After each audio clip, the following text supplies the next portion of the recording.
This week, Ubisoft announced their new free-to-play multiplayer shooter XDefiant, or specifically Tom Clancy's XDefiant.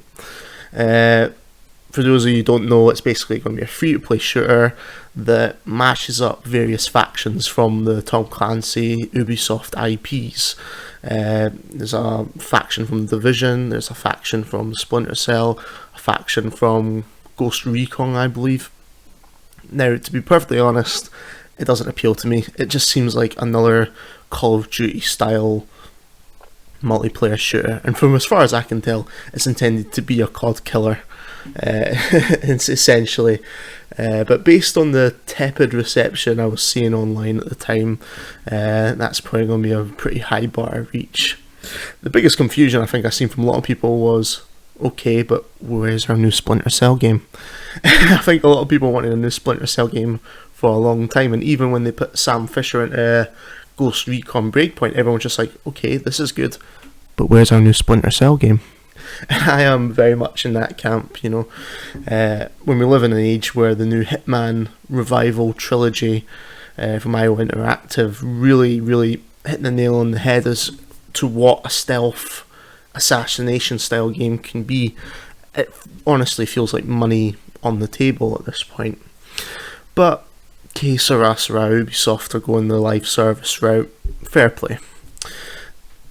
But my biggest question about the announcement of Tom Clancy's XDefiant is the Tom Clancy name. Now, the idea of the game is that it's going to incorporate various factions from various Tom Clancy Ubisoft IP. So you've got one faction from Splinter Cell, one faction from Ghost Recon, one faction from The Division, so on and so forth. Now, I'm going to start with an article because I think that the uncredited writer here kind of hints at what I'm trying to get at here, and I'm just like confused at this point about the use of the name Tom Clancy, because Tom Clancy's always been synonymous with tactical espionage thrillers, not this mad mashup of IPs and high octane action. So I'm going to read out this article first. It's called "The Bizarre Tale of How Tom Clancy Sold His Name to Rainbow Six Siege." It's from PCGamesN.com, and the writer is uncredited. As usual, this is excerpts from the article, so if you want to read the full article, the links will be in the description. So, Tom Clancy died in 2013. This may come as a surprise to many players of Tom Clancy's Rainbow Six Siege, which was released 2 years after his death in 2015. Clearly, Clancy had very little to do with the making of the game, so why is his name embezzled across the packaging?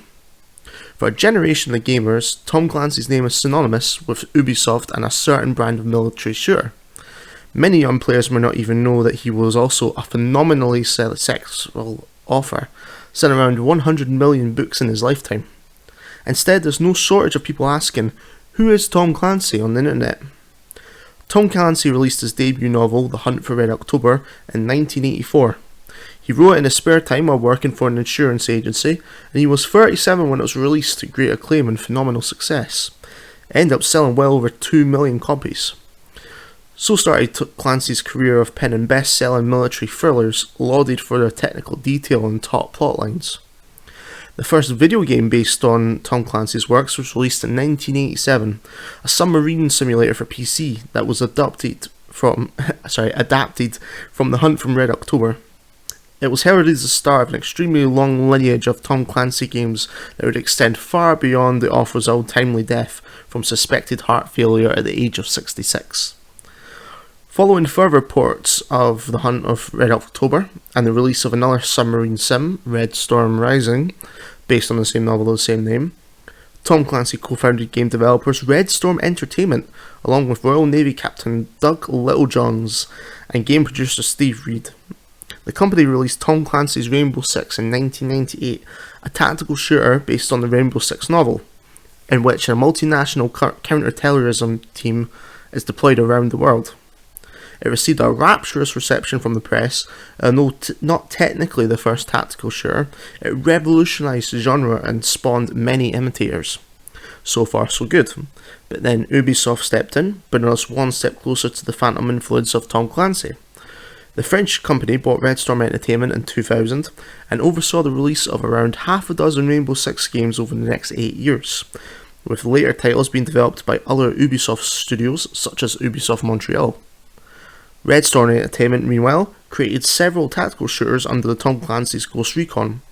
What's odd about these titles is that unlike Rainbow Six, the Ghost Recon games weren't based on any of Tom Clancy's books, yet still bore his name. Since Tom Clancy co-founded the studio, it presumably made sense that the Ghost Recon games carry his name. Wherever the author had any input in creation is unknown. It was after this something extraordinary happened. In 2008, in an unexpected move, Ubisoft simply bought Tom Clancy's name. To clarify, they didn't agree a license to use his name, they simply bought it. The deal gave Ubisoft, quote, intellectual property rights to the Tom Clancy name on a perpetual basis and free of all related future royalty payments for use in video games and ancillary products including related books, movies and merchandising products.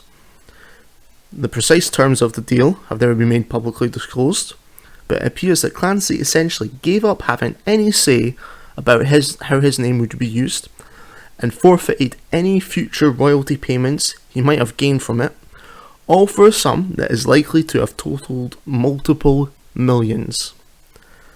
Tom Clancy is no longer the name of a man. It is a brand that singles the undercover world of spies and counter-terrorism and a certain kind of taut military shooter. Several authors have continued to write stories based on Clancy's characters, like Jack Ryan. It's notable that the writers' own names appear in small type on the covers, while the brand name Tom Clancy fills nearly half of the page. Clancy was free to use his own name in all his personal life, and most importantly, on his books. But when it came to video games and ancillary products, his name was no longer his own. Which begs the question, what does the name Tom Clancy actually signify? And I did not know about this until I started researching it after the announcement of XDefiant. Basically, the thought that was going through my head when they announced XDefiant was, is this something that the Tom Clancy estate, his living relatives and so on, is this something that they sign off? Do they sign off on everything that gets put out there by Ubisoft? And if so, was this a case of they just wanted the paycheck, or was it a case of Ubisoft saying, well, actually we've got an agreement for so and so years, so we're going to go ahead and release this anyway? Turns out they just outright own the name Tom Clancy as far as putting it on their products, which at this point it's a name recognition thing, and it's something that unfortunately Ubisoft just seem to be pursuing with most of their IPs. Assassin's Creed, for example, has not been a true Assassin's Creed game in at least a console generation. Ever since Black Flag, I would say, they've very much abandoned what they set up in the original trilogy of games and Brotherhood games. This whole meta-narrative about precursor humans, civilization that came before our own, that was all really interesting and intricate storytelling. But then after a while, they just decided to treat it as a historical sim. They still do the meta-narrative, but very much pushed into the background. It's there if you want to look for the Easter eggs and things like that, which, you know, on one hand, yeah, it's good that they're moving the franchise forward, etc. And a lot of people did not like the meta-narrative, to be perfectly honest. But at what point does it stop being the franchise that it started out being? If anyone's watched WandaVision, it's like the conversation that Vision has with himself, the Bridge of Thesis, I think it was called, where if you take all the parts out, is it still the same thing when you replace them? And again, we're seeing this now with the Tom Clancy IPs.